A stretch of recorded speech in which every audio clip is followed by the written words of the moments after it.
नमस्कार, मी दिनेश कांजी. आपण बघताय न्यूज डंका. ज्येष्ठ नेते आणि राष्ट्रवादी शपथचे सर्वेसर्वा शरद पवार यांनी महाराष्ट्रामध्ये आरक्षणाची जी 50% मर्यादा आहे ती वाढवून 75% करावी अशी मागणी केलेली आहे. त्यांनी ही मागणी करताना तामिळनाडूचं उदाहरणसुद्धा दिलेलं आहे. पवारांनी त्यांच्या विधानामध्ये तामिळनाडूचा जो उल्लेख केला तो अनेकांना निरुपद्रवी वाटण्याची शक्यता आहे, परंतु त्याच्यामध्ये खोल अर्थ दडलेला आहे. कारण तामिळनाडूमध्ये जे 69% आरक्षण आहे त्या आरक्षणामध्ये मुस्लिमांचा सुद्धा वाटा आहे. पवारांच्या पक्षाने वारंवार मुस्लिमांनासुद्धा आरक्षण मिळावं अशा प्रकारची मागणी केलेली आहे. जेव्हा ते तामिळनाडूचं उदाहरण देतात तेव्हा त्याच्यामध्ये महाराष्ट्रातसुद्धा मुस्लिम आरक्षणाची पुनरावृत्ती करावी असा गर्भित अर्थ दडलेला असतो. तामिळनाडू सरकारने जे 69% आरक्षण जाहीर केलेलं आहे त्या आरक्षणामध्ये 30% आरक्षणाचा वाटा मागासवर्गीयांसाठी आहे, 20% आरक्षण हे अतिमागासवर्गीयांसाठी आहे, अनुसूचित जातींसाठी 18% आणि अनुसूचित जमातींसाठी 1% आरक्षण आहे. याच्यामध्ये जे 30% आरक्षण मागासवर्गीयांना देण्यात आलेलं आहे त्यातला 3.5% जो वाटा आहे तो मुस्लिमांकडे वळवण्यात आलेला आहे. शरद पवार असं म्हणालेत की आरक्षणावर सर्वोच्च न्यायालयाने 50% कमाल मर्यादा ठेवलेली आहे, परंतु तरीही जर तामिळनाडू सरकार 69% आरक्षण देऊ शकतं तर महाराष्ट्र सरकार का देऊ शकत नाही. केंद्र सरकारने या संदर्भात जर काही दुरुस्ती विधेयक आणलं तर आपला पक्ष केंद्र सरकारला पाठिंबा देईल असंही शरद पवार म्हणाले. दुरुस्ती विधेयक अर्थात आरक्षणाची मर्यादा 50%वरून 75% करण्यासाठी. शरद पवारांचं वय आज 83 वर्ष आहे. त्यांच्या संपूर्ण राजकीय कारकिर्दीमध्ये शरद पवारांनी जे केलं नाही, शरद पवारांना जे सुचलं नाही ते त्यांना वयाच्या 83व्या वर्षी सुचतं आहे आणि केंद्राने त्यासाठी पुढाकार घ्यावा अशी शरद पवारांची इच्छा आहे. शरद पवारांच्या या एका विधानातून अनेक अर्थ काढता येतील किंवा तुम्ही असं म्हणू शकता की शरद पवारांनी पुन्हा एकदा एका दगडातून अनेक पक्षी मारण्याचा प्रयत्न केलेला आहे. शरद पवारांच्या विधानातून निघणारा पहिला अर्थ म्हणजे सर्वोच्च न्यायालयाने आरक्षणासाठी जी 50% कमाल मर्यादा ठेवलेली आहे ती मर्यादा शरद पवारांना मान्य नाही आहे. शरद पवारांच्या विधानातून निघणारा दुसरा अर्थ म्हणजे मनोज जरांगे पाटील जे मराठा आरक्षणासाठी आंदोलन करत आहेत, उपोषण करत आहेत, त्यांची एक प्रमुख मागणी आहे की ओबीसी कोट्यातून मराठ्यांना आरक्षण देण्यात यावं. ही मागणी शरद पवारांच्या विधानातून कलम झालेली दिसते. शरद पवारांनी केंद्र सरकारकडे बोट दाखवलेलं आहे. म्हणजे एकगठ्ठा मुस्लिम मतांमुळे चुकून माकून जर शरद पवार आणि त्यांची महाविकास आघाडी सत्तेवर आली तर शरद पवार मराठ्यांना आरक्षण न देता केंद्र सरकारकडे बोट दाखवणार आहेत की केंद्र सरकार हा कायदा करत नाही, ही दुरुस्ती करत नाही, त्याच्यामुळे आम्ही आरक्षण देऊ शकत नाही. आणि चौथं आणि सगळ्यात प्रमुख कारण म्हणजे शरद पवारांच्या या विधानातून मुस्लिमांना गाजर दाखवण्यात आलेलं आहे. कारण त्यांनी तामिळनाडूचं उदाहरण त्याचसाठी दिलेलं आहे. तामिळनाडूमध्ये मुस्लिमांना अधिकृत आरक्षण मिळालेलं आहे आणि जर 50% मर्यादा 75%वर आली तर मुस्लिमांनासुद्धा आरक्षण मिळू शकेल अशा प्रकारचं गाजर शरद पवारांनी दाखवलेलं आहे. शरद पवारांची राजकीय कारकीर्द 5 दशकांपेक्षा मोठी आहे आणि या संपूर्ण कारकिर्दीमध्ये मराठा आरक्षण कायद्याच्या चौकटीत बसत नाही असं शरद पवार वारंवार म्हणाले.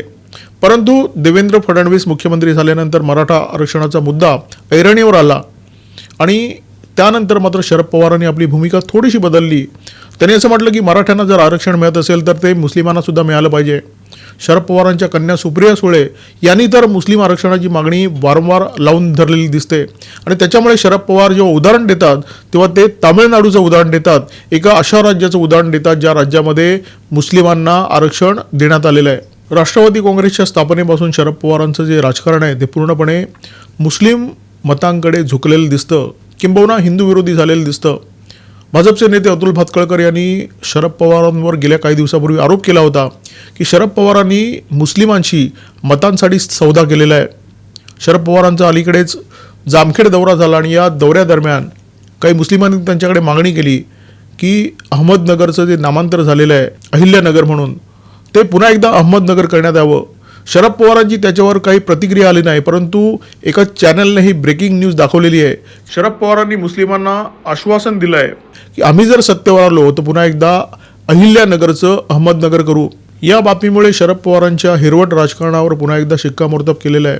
आरक्षणाच्या मुद्द्याचा वापर करून मुस्लिम मतांचा खुंटा पुन्हा एकदा बळकट करण्याचा प्रयत्न शरद पवार करत आहेत आणि म्हणूनच ते तामिळनाडूचं उदाहरण देत आहेत. शरद पवारांचं हे विधान आहे की ज्यांना आरक्षण मिळालं नाही त्यांना आरक्षण देण्यासाठी 50% मर्यादा 75% नेण्याची गरज आहे. आरक्षणाची मर्यादा वाढवावी ही जी शरद पवारांची मागणी आहे, त्या मागणीच्या मागे खूप मोठं राजकारण सुद्धा आहे आणि हे राजकारण आहे भाजपला खिंडीत पकडण्याचं. देशामध्ये एक असा वर्ग आहे जो आरक्षणाचा लाभार्थी नाही. या वर्गाच्या मनामध्ये अस्वस्थता आहे. आरक्षणामुळे आपल्यावर अन्याय होतो आहे अशा प्रकारची भावना आहे. आणि जेव्हा एखाद्या वर्गाच्या मनामध्ये असंतोषाची भावना असते, खदखद असते, तर त्याचे उट्टे सत्ताधारी पक्षावरच काढले जातात, सरकारवरच काढले जातात. पवारांना हे माहिती आहे म्हणून त्यांनी ही नवी मागणी रेटून भाजपला खिंडीत पकडण्याचा प्रयत्न केलेला आहे. आरक्षणामुळे आपली संधी हुकते आहे, आपल्याला डावललं जात आहे, अशी भावना ज्या ज्या विद्यार्थ्यांच्या मनामध्ये आहे, अशा विद्यार्थ्यांपैकी ते विद्यार्थी जे सक्षम आहेत ते परदेशात जाऊन नशीब आजमावत आहेत आणि तिथे जर संधी मिळाली तर तिथेच स्थिर स्थावर होत आहेत. देशातल्या टॅलेंटचा हा असा अपव्यय होतो आहे.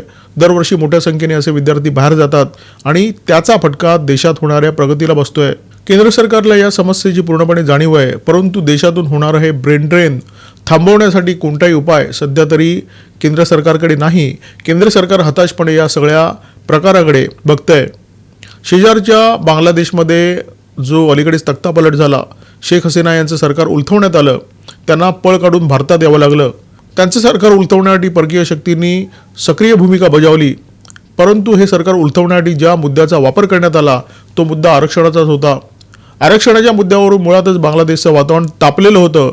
या तापलेल्या निखाऱ्यांमध्ये पेट्रोल ओतण्याचं काम अमेरिकेसारख्या परदेशी शक्तीने केलं आणि त्यांनी बांगलादेशमध्ये शेख हसीना यांचं सरकार उलथवलं. बांगलादेशमध्ये जे काही घडलं ते कशामुळे घडलं याची माहिती शरद पवारांना नसेल याची सुतराम शक्यता नाही आहे.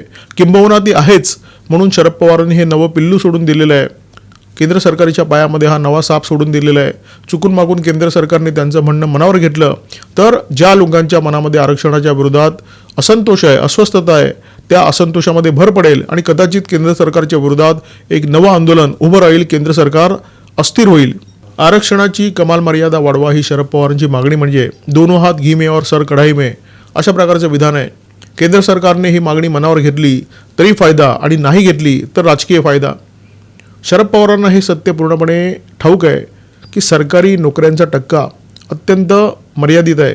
उपलब्ध नोकऱ्यांच्या तुलनेमध्ये सरकारी नोकऱ्यांची संख्या अत्यंत मुठभर आहे. परंतु हे सत्य तरुणांना सांगणं हे शरद पवारांसाठी फायदेशीर नाही आहे. त्यापेक्षा आरक्षणाच्या मुद्द्यावर एखादं विधान करायचं जेणेकरून समाजामध्ये जी खदखद आहे, जो असंतोष आहे तो वाढेल आणि त्याचा फटका सरकारला बसेल. स्वयंरोजगाराकडे वळा, कौशल्य प्रशिक्षणाकडे वळा अशा प्रकारचे सल्ले जर पवारांसारख्या नेत्यांनी तरुणांना दिले तर तरुण पुन्हा एकदा सरकारच्या तोंडाकडे बघणार आणि त्याचा फायदा कदाचित सरकारला होऊ शकतो. त्यापेक्षा काडी पेटवून द्यायची, बत्ती लावून टाकायची आणि सरकारच्या विरोधात वातावरण पेटवायचं असा पवारांचा मानस दिसतो आणि त्यातूनच हे विधान करण्यात आलेलं आहे.